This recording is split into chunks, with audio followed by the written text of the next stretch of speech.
Hello, welcome to Road to Lok Sabha, Mirror Now special election show. I'm Shreya Upadhyaya, a show where we go beyond the politics and deep dive into how India votes. 2 phases done, 5 more to go. The second phase to the Lok Sabha elections has been done. The third is all set to take place on the 7th of May. 95 seats across 10 states and 2 union territories will seal the fate of 1,352 candidates in this phase.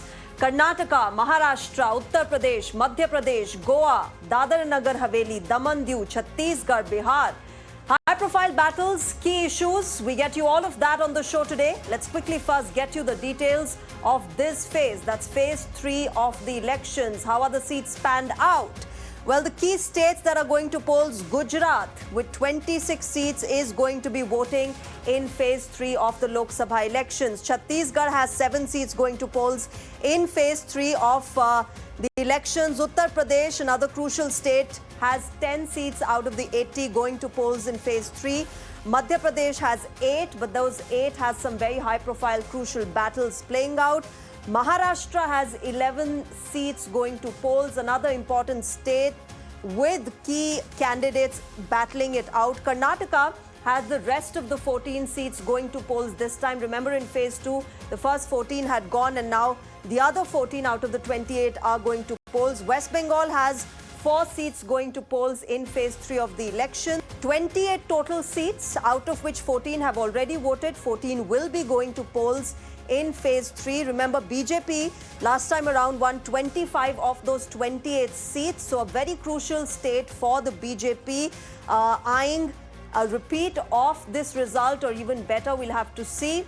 Congress had 1, JDS had 1, others had 1.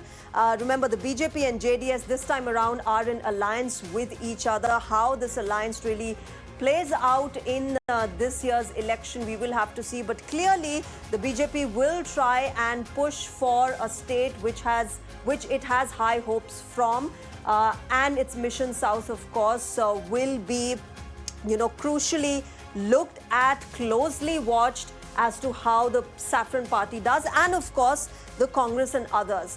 But let's quickly introduce my guests on the show today. I'm joined by Madhavan Narayanan, he's a senior journalist. Vijay Grover, he's a senior journalist. Japan Pathak, political analyst, and Madan Mohan Jha, also senior political analyst, joining us. Before I come to all of you, let me first get the key candidates and the key battles that are playing out in the state of Karnataka. Remember, 14 seats out of the 28 are going to polls. Let's quickly take a look at that. All right, let's have those graphics up. Yes, BJP's Chandana Gowda versus Congress's Samyukta Patil going to battle it out in the Bagalkot seat. Important seat there. Of course, Karnataka, remember, will also see Umesh Jadhav versus Radhakrishna Dodamani from the Gulbarga seat.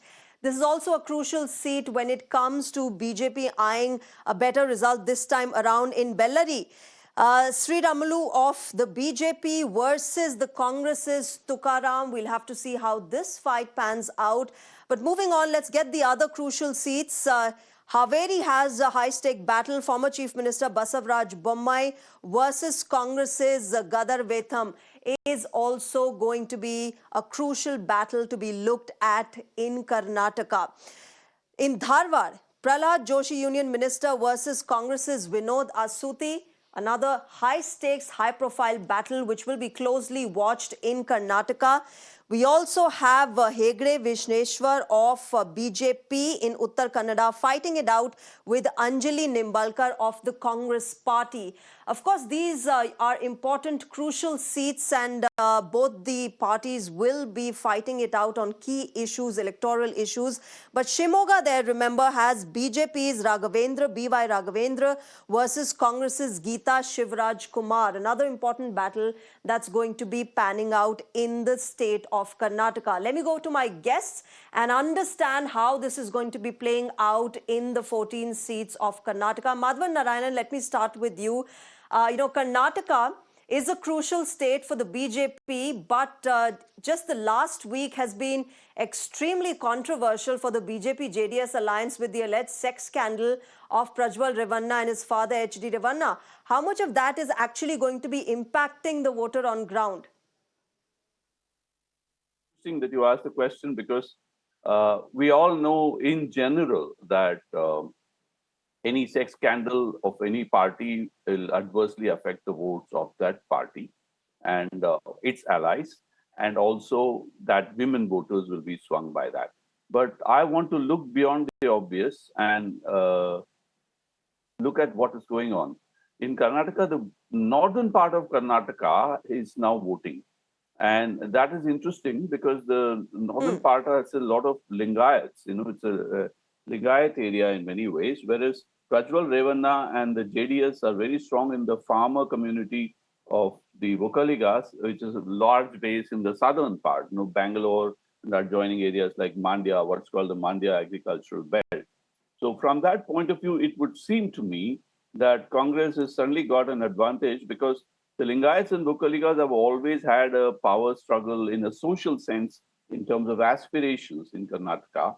And therefore, other factors other than the simple demands of the community come into play for fence sitters as well as in negotiations and in voting behavior where the mind needs to be a little influenced.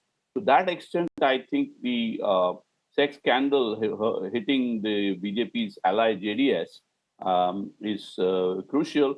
And no wonder the BJP and JDS are also pointing to the fact that why did this scandal break now, whereas it has been around in some way for years?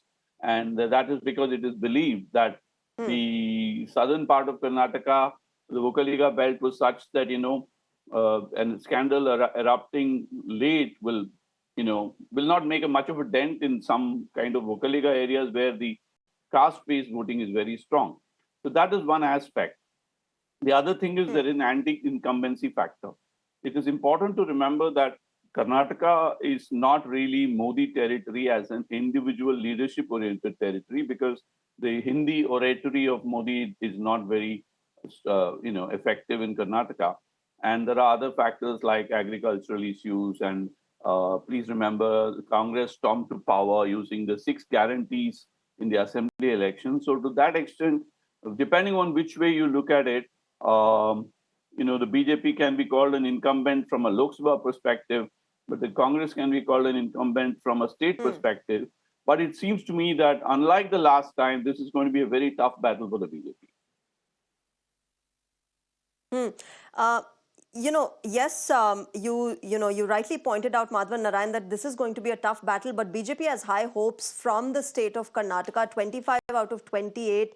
And of course, the Prime Minister making that big Mission South push in the state. But, Vijay Grover, let me also understand from you, for the JDS, isn't it more of a survival battle this time around? Last time in 2019, Hassan was the only seat that they won. And now you have Prajwal Revanna being accused in this alleged sex scandal.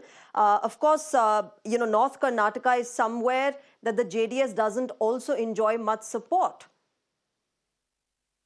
Well, see, Shreya, one thing that comes to mind over here, and you very rightly put it, it is a question mark in front of the JDS as to where it's headed now.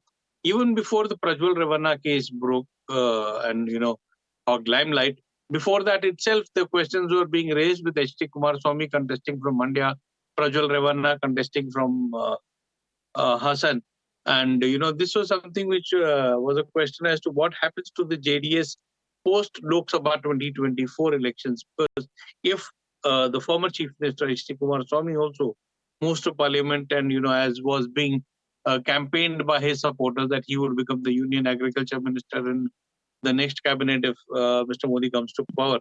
So that was, the kind of whisper campaign that was started. But now, with the kind of scam that is broken out, the questions are becoming much stronger because, even the JDS cadre, the MLAs, are unhappy about the way the Prajwal Revanna case is being handled within the party because many MLAs and many senior leaders have come out and said that, a mere suspension till the SIT probe is over is not enough because it is being seen only as a lip service and, not something where a strong message needed to be sent. So that is something where, already questions on the future of the JDS, though it is not a big player in the North Karnataka region because the Vokaligas are basically in the south part of the state, and North Karnataka is purely a Lingayat belt where JDS never had any major play except for Bagalkot, where it had an MLA in the past, or Bellary, where it had some kind of hold in the tribal belt.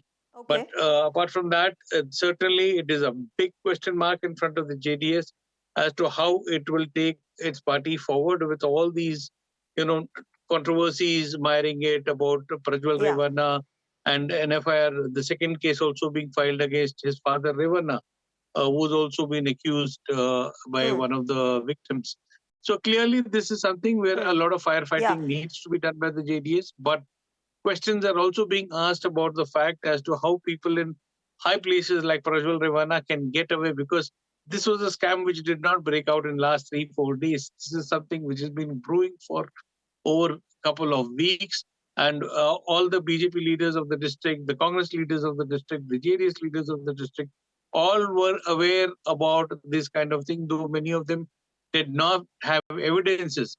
But still, They've all will the distanced themselves. politicians, You had the Union Home speak to Minister each saying other? that it's the onus is on the Congress to have actually probed this scandal, and that this was much before they came into alliance. Well, see, it's easy to blame the Congress from one point of view, but the fact that the accused videos were given by his driver to the BJP district functionary, and that was as early as December 2023, and the letter was written to B.Y. Vijayendra, who's the state president. So clearly, every party is more or less, involved in this covering up, I would say, or not taking the necessary action well in time to quell this Yeah. rot and take strong action, because everybody's only talking about Prajwal Revanna's future or JDS future. The fact is there is a future of the 300 victims, and we're not talking about as to what happens to them, because they stand exposed with these videos in public domain, and what is the kind of protection and the shield that will be given to them. Nobody is talking about that, because these 300 women who've been sexually exploited, we need to discuss, we need to find out whether the Sure. Congress or the BJP or the JDS, who will take onus and ensure that this does not become something which causes further embarrassment to them. Okay. Okay. Let me ask Madan Mohan Jha. Madan Mohan Jha, the northern Karnataka belt has a dominant Lingayat community. 17% of the Karnataka electorate is comprised of the Lingayats. How do you see that voting pattern? What would be the key issues? The border issue is one significant issue that Karnataka voters will be looking at.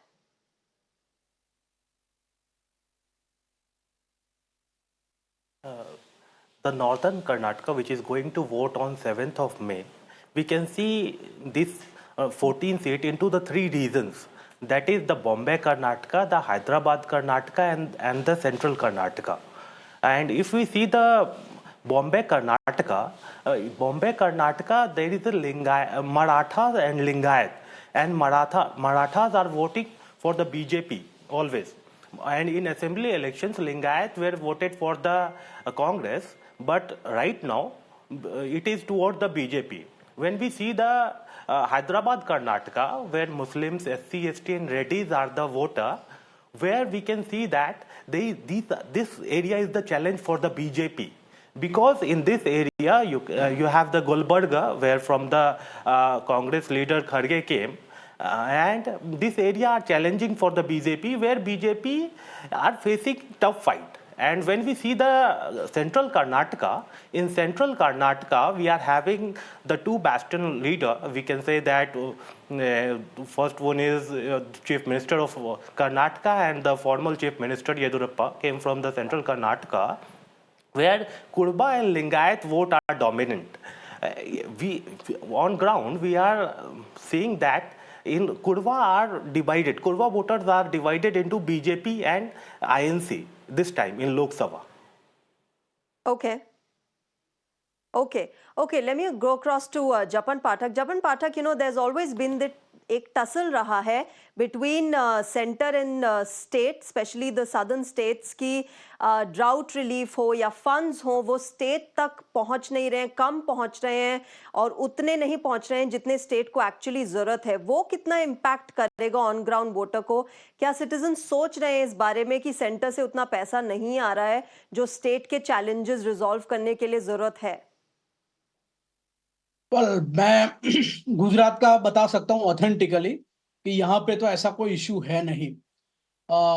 वैसे जितना भी कोई भी state government जब calamity होती है, disaster होता है, मेरा पत्रकार के रूप में अनुभव है, जब भी कोई भी स्टेट गवर्नमेंट कैलेमिटी होती है, डिजास्टर होता है, ड्राउट होता है, तो बहुत बड़ी रकम मांगता है। करीब करीब वो रकम 2000 करोड़ के आसपास होती है, जहां तक मेरा नॉलेज है, तजुर्बा है। और सरकार से उसको, केंद्र सरकार से उसको मिलता है करीब करीब 1000 करोड़, 500 to 1000 करोड़ के करीब करीब मिलता है। तो ये irrespective of any government in the centre और इन द स्टेट, या कोई भी राज्य आप गिन लीजिए, या कोई भी कैलेमिटी डिजास्टर या ड्राउट गिन लीजिए, तो उसमें हमेशा ये तो रहता ही है कि स्टेट गवर्नमेंट ने जितना मांगा उतना सेंटर ने नहीं दिया। और अगर सेंटर और स्टेट में डिफरेंट गवर्नमेंट है, डिफरेंट पॉलिटिकल पार्टीज की, तो हमेशा पॉलिटिकल मुद्दा बनता है। यहाँ भी बना था जब गवर्नमेंट मिसमैच वाली थी सेंटर में तब, और जहां अभी भी मिसमैच वाली गवर्नमेंट है सेंटर और स्टेट में, वहां भी वो इश्यू बनेगा। हालांकि लोग सिर्फ इस इश्यू पे वोटिंग नहीं करते, और भी काफी सारे फैक्टर्स होते हैं।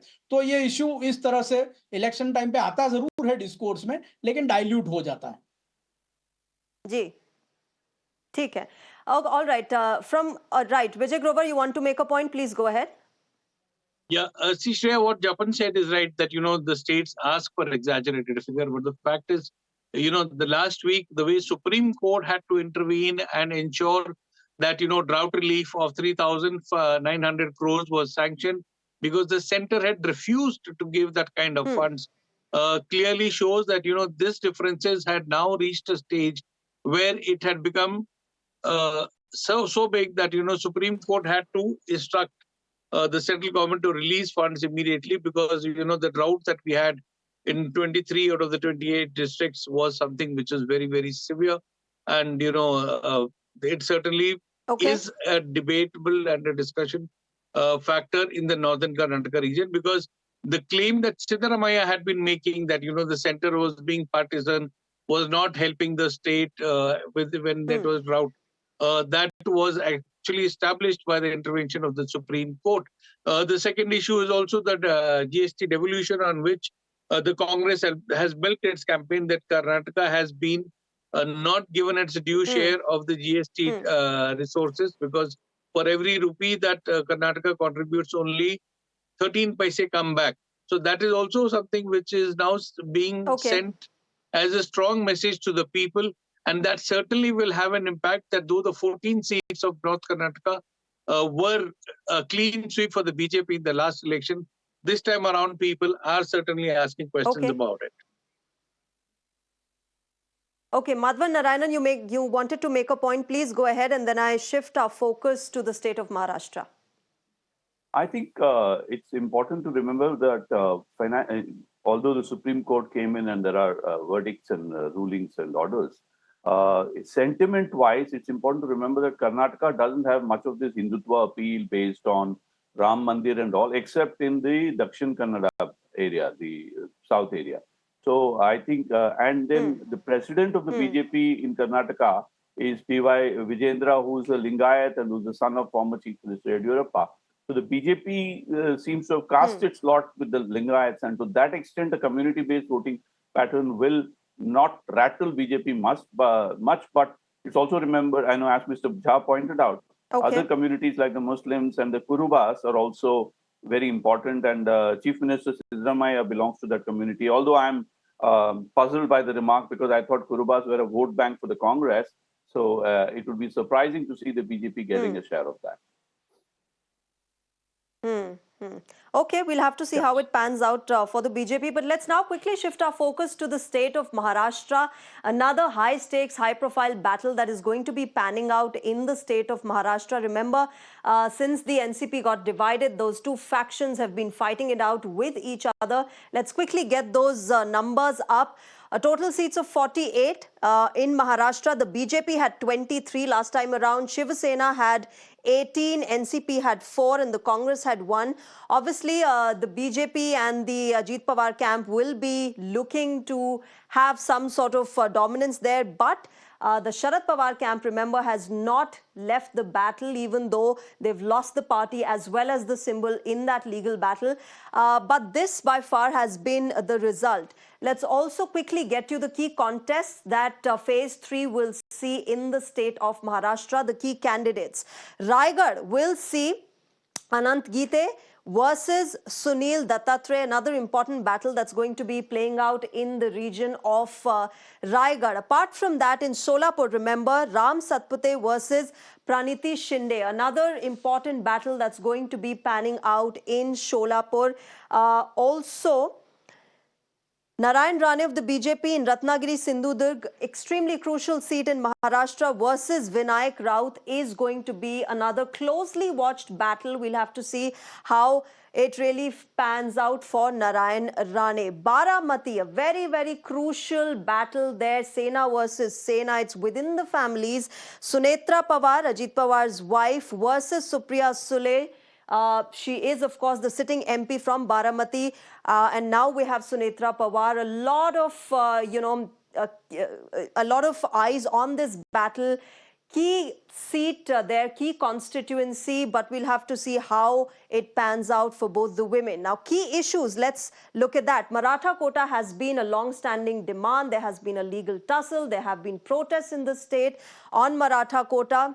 Farmer suicides is another concern for the voters of Maharashtra. Remember, unfortunately, we have seen over the past several years that number increasing. Opportunism versus ideology. Remember, the change in the government, the faction split, all of that being noticed by the voters on ground. How much of that would impact the voters when they go out and exercise their franchisee? We'll have to see. Subpar infrastructure is also a concern. Remember, flyovers, bridges, either they don't get inaugurated. When they do, they have challenges due to which they cannot be operated upon. Another problem is in fighting between allies. That is also going to be a key poll issue which voters will be looking at in this year's election. So these by far are the key poll issues in the state of Maharashtra. Let's try and understand. But key contest is something that we need to be looking at in the state of Maharashtra. Remember, Goa. Let's shift our focus now to Goa. In South Goa, you have Pallavi Dempo of the BJP versus Captain Fernandez. Remember, Pallavi Dempo is also the richest candidate in phase 3 of the Lok Sabha elections. So Goa is also going to be voting in phase 3 of the elections. An interesting battle that's going to be panning out in North Goa, where Sripad Nayak, the sitting MP, will be up against Ramakant Khalap of the Congress party. What are the key issues? The high-stake battle there. Of course, we will have to see how it pans out in Goa as well. But these are the key candidates in Goa. All right, let me go across to my guest now. Maharashtra, Madhavan Narayanan, is going to be seeing a very, very crucial battle in the seat of Baramati. It's Sunetra Pawar versus Supriya Sule. How do you think it's going to pan out? Supriya Sule is experienced. She, of course, can go out and talk about how they've been ditched by Ajit Pawar. Sunetra Pawar still, new to this whole battle that plays out on ground amid the voters. Can she rely just on her husband's work so far? I think, Shreya, before we go further, I want to draw your attention to your own chart, which was pretty interesting because the 2019 chart showed Shiv Sena and BJP separately, whereas actually they were allies. Now the Shiv Sena has split into two, and your chart doesn't show UBT, the Uday Thackeray part of Shiv Sena. Again, NCP has split into two. So it is anybody's game on how this split, in which, strangely enough, last elections opponents are becoming allies, and it's like a double swing, this way, that way. So what it means is, in the power belt, the Maratha belt, which has very strong NCP pocket borough kind of a thing for the Pawar family. It can be a 50-50 toss-up, but my feeling is that, okay, I'm not going to guess sitting here in Delhi what it means, but essentially, Sharad Pawar is the elder statesman, so he might have a sentimental value. But Ajit Pawar is now the sitting deputy chief minister. But my own feeling is that Sunitra Pawar is a late entrant into the game. And although she might try hard, Supriya Sule has already been a parliamentarian, and that to that extent has some kind of an incumbent advantage in a pocket borough. But this will also be the actual testing ground for what Ajit Pawar really is. And the scores in this election will determine the future of Ajit Pawar himself, because on his claim to be the, real NCP. Now, it's Marathas, it must be remembered, are not a personality-oriented community. Unlike, let us say, if you take a party like DMK or anything, there is one person and that person calls the shots, by and large. But Marathas have been a very oligarchic community historically. And another point I want to draw your attention to is this entire Maratha quota debate. You know, the OBCs and Marathas are, the Chhagan Bhujbal from that side and Sharad Pawar from this side are fighting it out. So some of the caste-based issues will also play out on the ground, and that might work against the BJP, because the Marathas are particularly obviously in favor of Manoj Jarangi Patil, who's been, I mean, that is the way I read sitting here, because it's a googly that has been thrown at BJP. So all that might tilt it in favor of the Pawar family, but Sharad Pawar is an aging patriarch. And to that extent, the younger voters may still want to give the benefit of doubt to Ajit. So it's a very interesting contest. You know, I don't want to play guessing games, but I've laid out the issues in front of you. Madan Mohan Jha, can I understand from you, like Madhavan Narayanan said, the younger voters perhaps would prefer to go with Ajit Pawar, who is, part of the government as well in Maharashtra. Do you think an issue like Maratha quota would be considered by the younger voters of Maharashtra?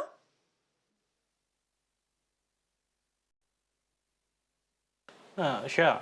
Yes, Maratha quota is one of the important issues in this area, and yes, younger voters are considering it. But when we see the Baramati seat, it is one of the most interesting seat right now, because two Pawar family are contesting with each other, where we can see that there are various problems in these areas, but this Marathas quota is also one of the important key issues in this area, and Supriya Sule and between Sunitra Pawar, this is the one of the toughest fight I can see here.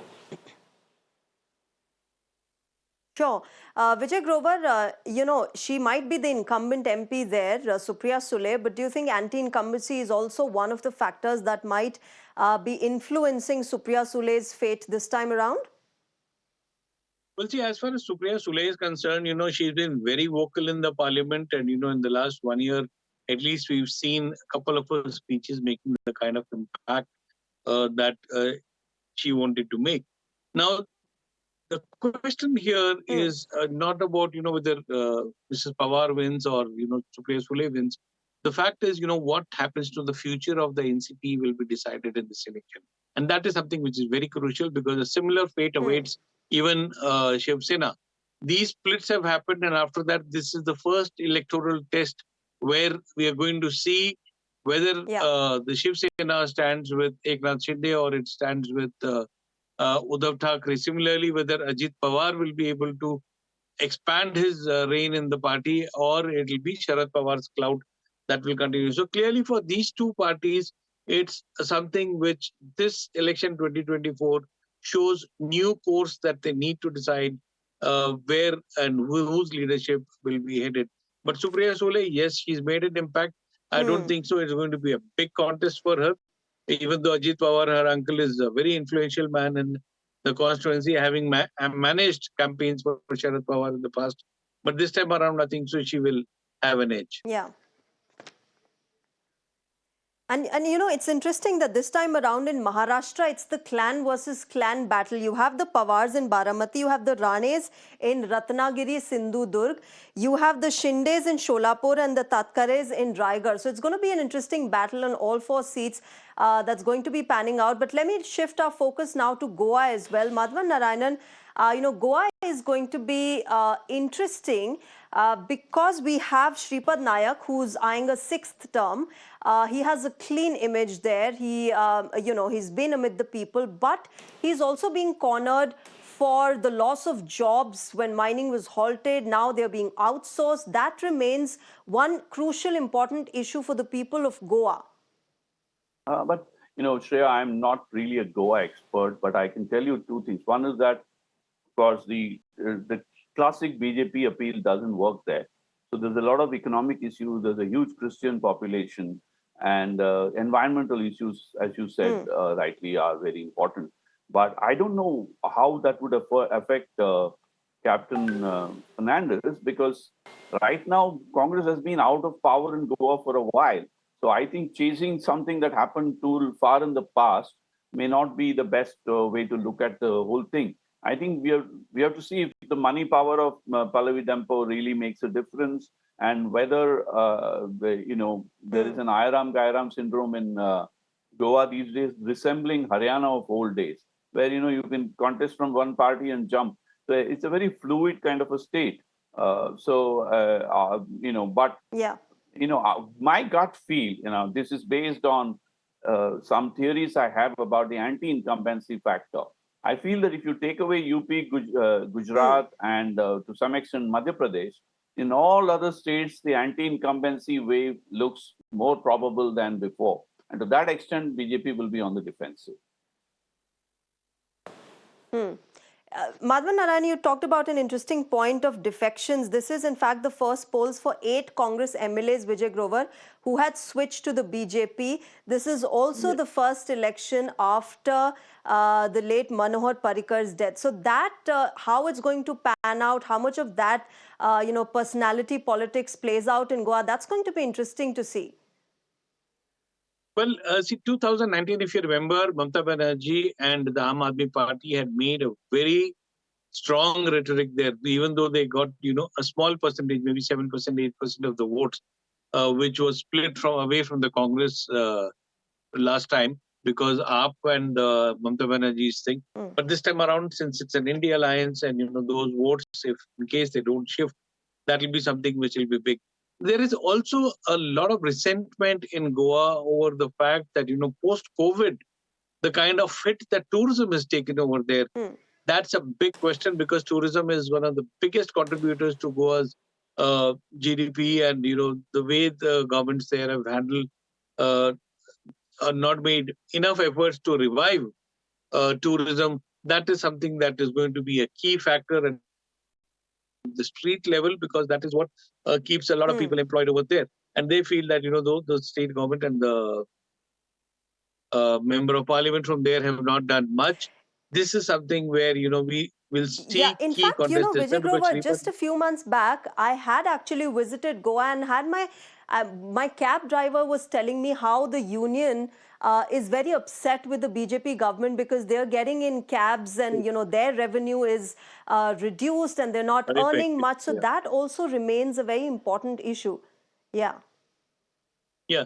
So local Goans certainly are upset, because the way, you know, the things have been handled over there post-COVID have not been the best. Yeah. And, you know, this is where BJP is known for bringing big corporates and, you know, those kind of investments certainly into the thing. But the local economies do get impacted, and that could be a very crucial factor as far as Goa is concerned this time. Both whether the AAP supporters, who are quite a big number in Goa, and TMC, which contested last time, we saw that, you know, that could be a game changer this time. And I see maybe one of the seats will certainly go Congress this time. Okay. All right. With that, let's quickly slip into a short break. On the other side of the break, we decode for you the other states that are going to polls: Gujarat, Uttar Pradesh, Bihar. All of these states remain crucial in phase 3 of the Lok Sabha elections. Don't go anywhere. We're coming back after a short break.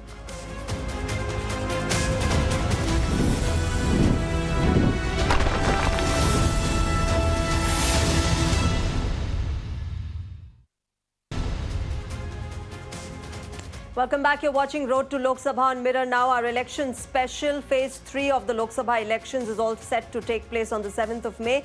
Let's quickly get you Uttar Pradesh, Madhya Pradesh. These two crucial states going to polls in phase 3. Let's quickly start with Uttar Pradesh. 80 seats in total. Last time around, the BJP had won 62, BSP 10. Samajwadi Party was at 5, Apna Dal was at 2, and the Congress at 1. Remember, Uttar Pradesh, only 8 seats are going to polls this time around, but crucial state there for all political parties, especially, of course, the BJP, who's going to be looking at, reviving this kind of a result this time around as well. But let's quickly look at the key contests in the state. From Firozabad, you have Vishwadweep Singh of the BJP versus SP's Akshay Yadav, who's going to be battling it out. We also have from Badaयूं, we have Durvijay Shakya versus Aditya Yadav. Crucial seat there as well in Badaयूं, Uttar Pradesh. Up next is Bareilly. You have Chhatrapal Gangwar of the BJP versus Praveen Singh Aaron in this seat of Bareilly. Important seat there. Key issues, of course, in Uttar Pradesh will be talked about. In Mainpuri, sitting MP Dimple Yadav versus Jaiveer Singh of the BJP. Dimple Yadav, of course, Akhilesh Yadav's wife. We'll have to see how this time around it plays out for her. Let's quickly also talk about the key issues in Uttar Pradesh. Poor infrastructure is one big issue there. We will have to see. Also, the unresolved farmer issues in Uttar Pradesh are also a voter concern. How that translates into votes, we'll have to see. Rising communalization is something that the opposition parties have talked about, our voter concerns as well. Paper leaks and unemployment, a big issue in the state of Uttar Pradesh. In the past, we have seen, situations of paper leaks and, of course, unemployment remains a big issue. State of law and order is a key poll issue. Remember, the Yogi Adityanath government has been, enjoying some sort of favor in this area. But what happens in Uttar Pradesh, we will have to see how it pans out for all political parties.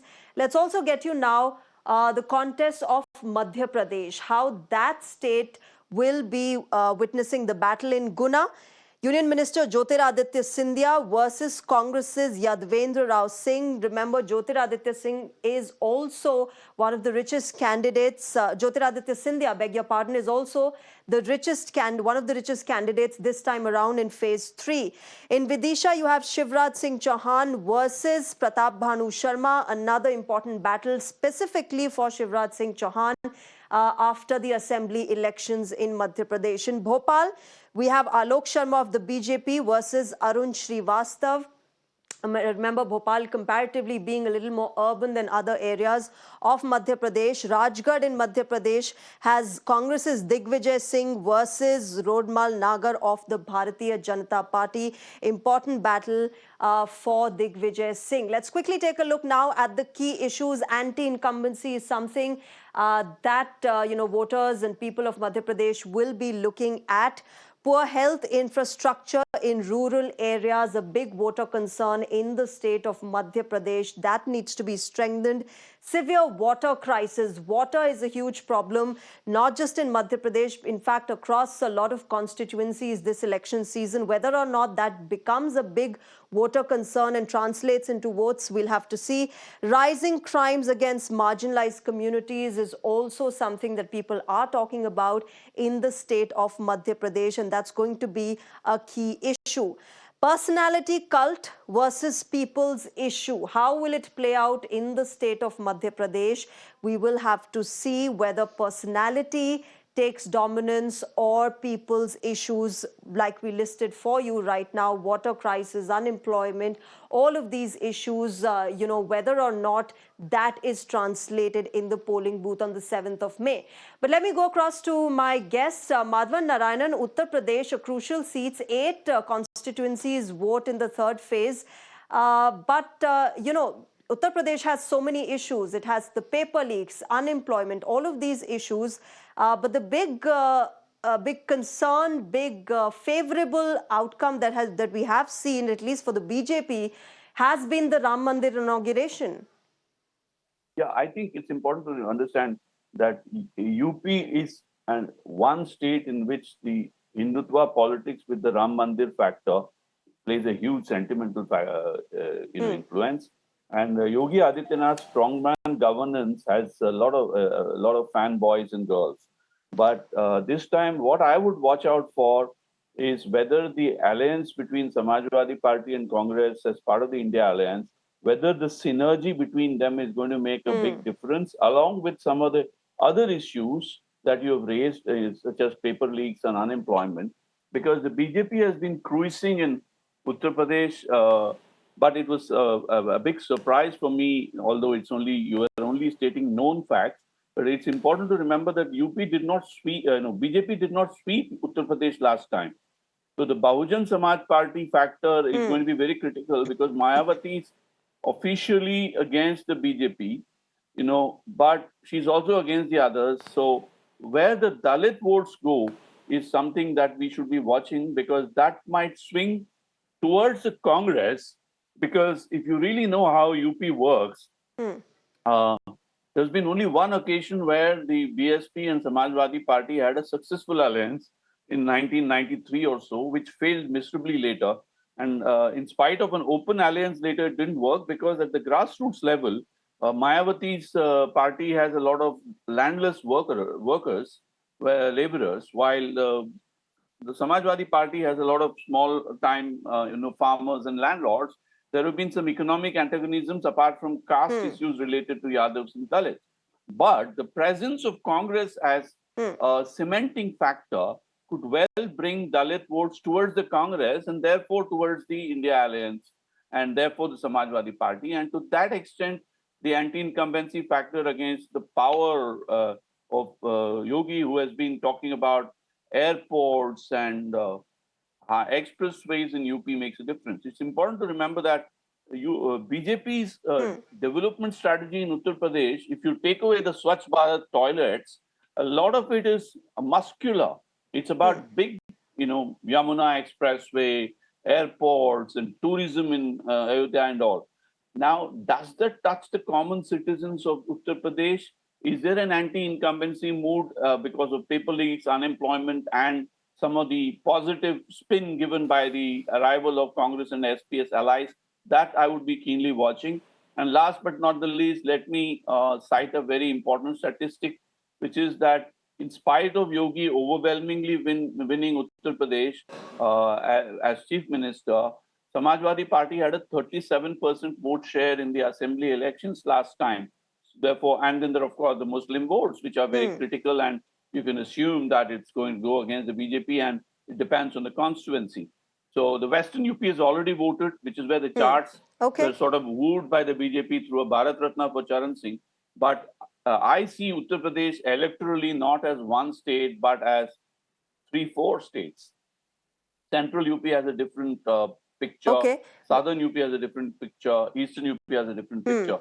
So this phase is going to be very interesting. The anti-incumbency wave against, or not a wave, I would say, factor against Yogi looks more likely than before. Vijay Grover, do you resonate with that? The fact that there are caste factors, there are religious lines that are followed by people, and you also have on-ground issues like unemployment and paper leaks. How much of what is resonating with the voter on ground? You're asking me? I'm asking Vijay Grover, Madhavan Narayanan. Okay. Yeah, I don't know. Actually, I think this is an open season because there's been so much of campaigning by Yogi that I'll come to you, Mr. Narayanan. I'll come to you, Mr. Narayanan. Apologies. This was for Mr. Grover. Okay, sorry. Yeah. Okay. Now, see, Shreya, one thing, as Mr. Madhavan Narayanan clearly said, is BSP vote bank is the game changer as far as, UP is concerned. 19% last time with all the muscle power that, Mayawati could muster, or, the kind of assured kitty that she has. But this time around, we've seen it's only a half-hearted approach from her. And that could be something, which way it will go. That is a big thing. If it moves towards the India Alliance, we could see 5 or 6 constituencies where the game could change. Otherwise, if it is, going to be split equally or going to be retained with thing, then there is a question mark again. as to what happens. Now, you very clearly mentioned poor infrastructure, and if you have traveled to Uttar Pradesh in the past, somewhere people of Uttar Pradesh, during my travels over there, I felt have resigned themselves to fate, and the only factor that keeps them going is, if Abdul is not getting it, Ramesh is happy, and that is where the communal factor is very important over there, and maybe that is what will keep the polling indications also going. So this is something where we don't see major shift, but yes, the Dalit voter will be the game changer. That is something that we are going to be seeing over there. And in few constituencies where we see, like, Varanasi, where the economy has been boosted, or, now in Ayodhya with the kind of activity happening around the Ram Mandir, we are seeing that tourism is getting a thrust over there. So those could be few constituencies.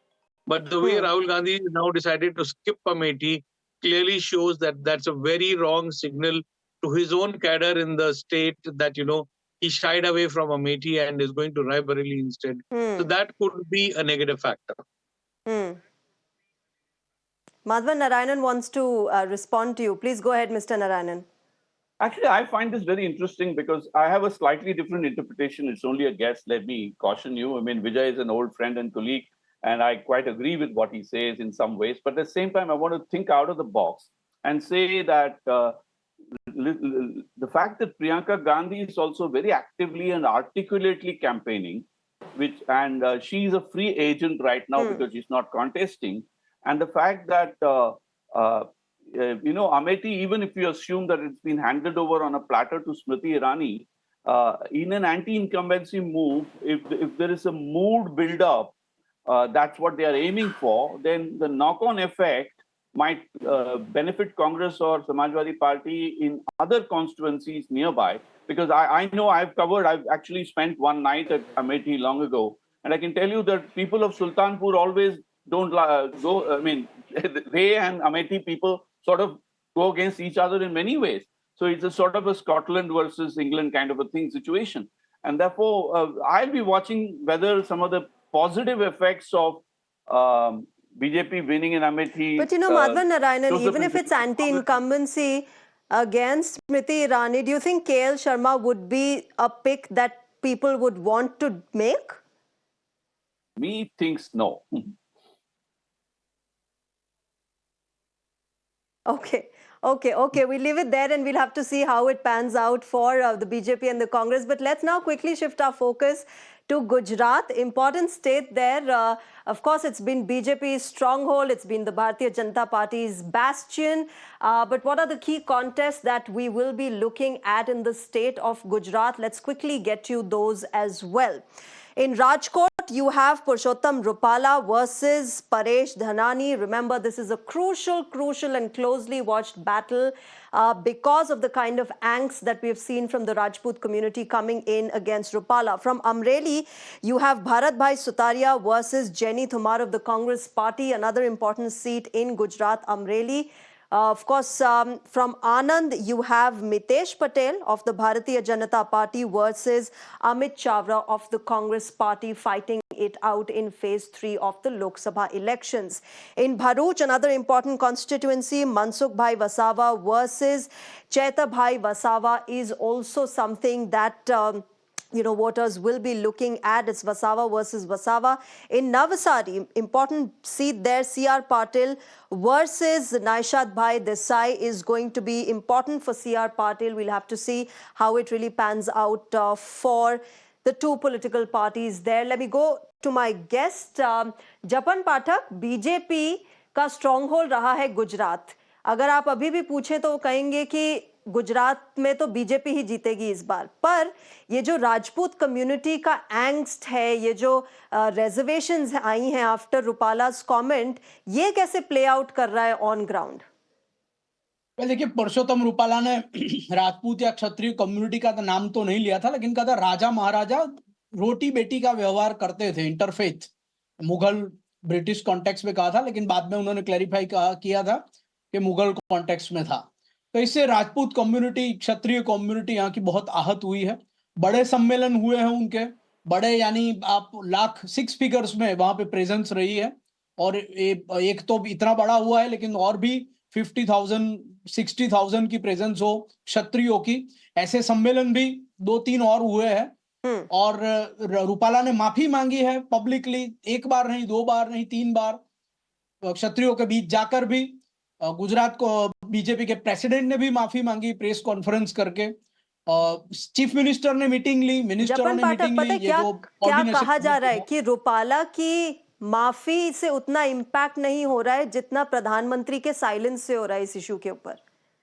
तो dilute ये issue तब हुआ कि जब राहुल गांधी का भी statement आया बेलारी की रैली में राजा महाराजाओं के बारे में, कि राजा महाराजा जमीन जब चाहे तब छीन लेते थे, ले लेते थे गरीब और दलित वगैरह की। तो ये जब इशू राहुल गांधी ने भी ये कहा, तो ये इशू थोड़ा डाइल्यूट हुआ कि नहीं देखो, बीजेपी से नाराज होकर हम कांग्रेस को भी तो वोट नहीं कर सकते। राहुल गांधी ने भी तो ये कहा। इसके बाद प्रधानमंत्री की विजिट हुई और प्रधानमंत्री कल जामनगर में जाम साहेब से मिले। हम जानते हैं जाम साहेब एक बहुत बड़ा व्यक्तित्व है क्षत्रिय समाज में। जाडेजा पोलैंड से भी कितने अच्छे रिश्ते थे उनके फादर के, शत्रु शल्य जी, जिनसे पीएम मोदी मिले कल। जाम साहब ने पगड़ी भी भेंट की प्रधानमंत्री को और विजयी भव भी कहा।